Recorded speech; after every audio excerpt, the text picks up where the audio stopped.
is upon us. It's Week 12 of the NFL season, and we're underway on EA Sports. This one fielded at the 5. And out a little across the 25 to the 27. The Washington offense about ready to go to work. And at quarterback in his 17th season. In terms of flinging it around and letting his receivers get into the end zone. And he'll push his way forward. Here's Fitzpatrick. This one complete to down. Fitzpatrick. That's complete. Terry McLaurin with it. And that'll wind up moving the chains again as the tackle's going to be made at the Seahawks' 41-yard line. Well, they brought the pressure, and that meant man coverage behind him, so he's still able to complete the pass. Even as he took the hit. And that's what you have to do, because I was just talking with a coach the other day, and he said, look, it's not always going to be control, for lack of a better term. Got to make completion, step up, and make those throws, and he did that. Again, it's Fitzpatrick. That's caught by Sims. And down inside the 15, shy of the 10. I have no crystal ball up here. I can't truly see into the future. But if they don't start getting some pressure on him, make him move around a little bit and do something with the receivers to, change up their timing, they're just going to get shredded as we've seen so far. Right now, they're off to a blazing start. Yeah, and you are right. He looks way too comfortable.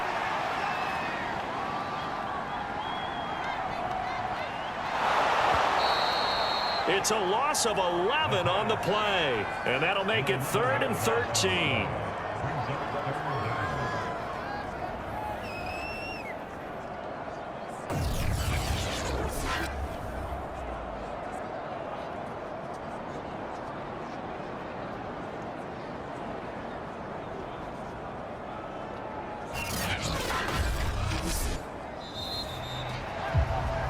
Watching this game, they moved the ball well on their opening drive.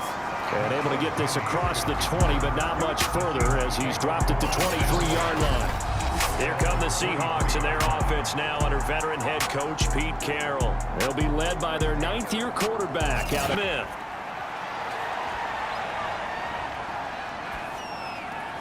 And this will go to Carson out wide. Jonathan Coachman and our crew in Orlando. Coach will have a look back at some of the stats and scores from yesterday's action. Room to run past midfield. And he's going to get this into enemy territory at the 45. Do it again, buddy. Do it again. And that's a more than acceptable read right there because it's zone coverage, so timing is everything. This time he waits for his man to come open, puts it right on him, and they pick up a first down. Again, Smith. That's caught by his tight end, Gerald Everett. To go before halftime.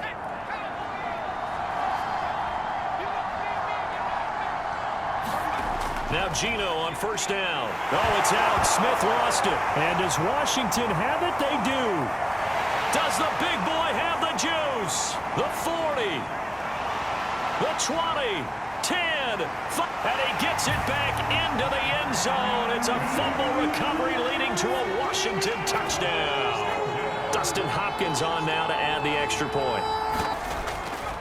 They stay on the ground. Again, it's Carson. And able to get this one across the 45 before he's brought down. That's a nice run right there, able to get to the outside. And so many times defenses say, okay, we got you hemmed in. But if you're running the football, at least you know where everyone is coming from. You don't have to worry about the backside at all. That allows you to run with a little bit more confidence as you traverse down the field.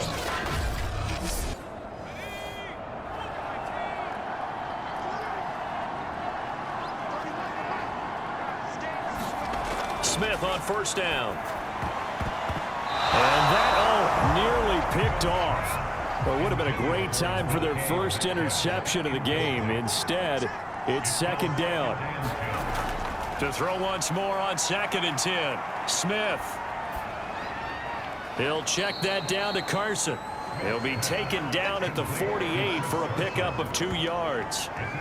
I know it was a gain, but you have to sense probably a little bit of disappointment there because when it's out there in open space, I think they expect to get more out of a play, don't you? Especially when you're getting it to your guy out of the backfield. You're expecting him to be able to create something, be a little more shifty. Yeah, no doubt about it. Good open field tackling held it to an okay gain.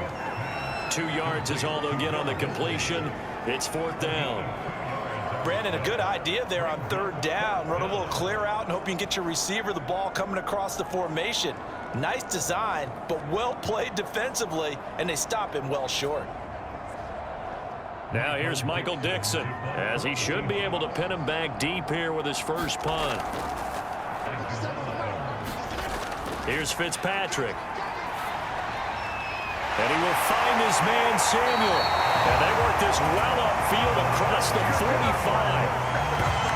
Now we get into the psychology of the whole thing, because a lot of teams with a 2-score lead in the 3rd quarter, they almost become defensive with their offense, just playing not to lose. I think with this team, you got to figure at this point, this is a great. On 1st and 10, it's Gibbs. From the gun, Fitzpatrick. That's complete to his tight ends. They face a 3rd down now as they try to find a late score. Smith. Now a desperation throw deep downfield. Oh, a contested Smith. 4 yards the gain, and it'll bring up a 3rd down. And they're going to have another 1st down here as the tackle's made at Washington's 17-yard line. Here's Carson with a catch out of the backfield. Smith. And this is caught for a touchdown. So hang on now. Things just got a little bit more interesting here in the final minute. And there's the touchdown that they needed, so they'll celebrate. But the guys on the sidelines, they've got to stay focused. The onside kick team, they need them to get the ball back. Yeah, part 1 of the equation done. Now they need to convert and then get that onside kick. So on 4th down, here's Jason Myers for the Seahawk field goal. This to potentially send us to overtime. And his kick is absolutely perfect. And they will tie this game here in the final seconds. I think you and I, we're going to settle in for a little overtime. And I wouldn't have it any other way. This has been a dog. The team downfield, that opens up your playbook and allows you to dial up some big shots if you want them. Fitzpatrick's throw complete there to Thomas. 5 yards on the catch there, brings up 2nd down.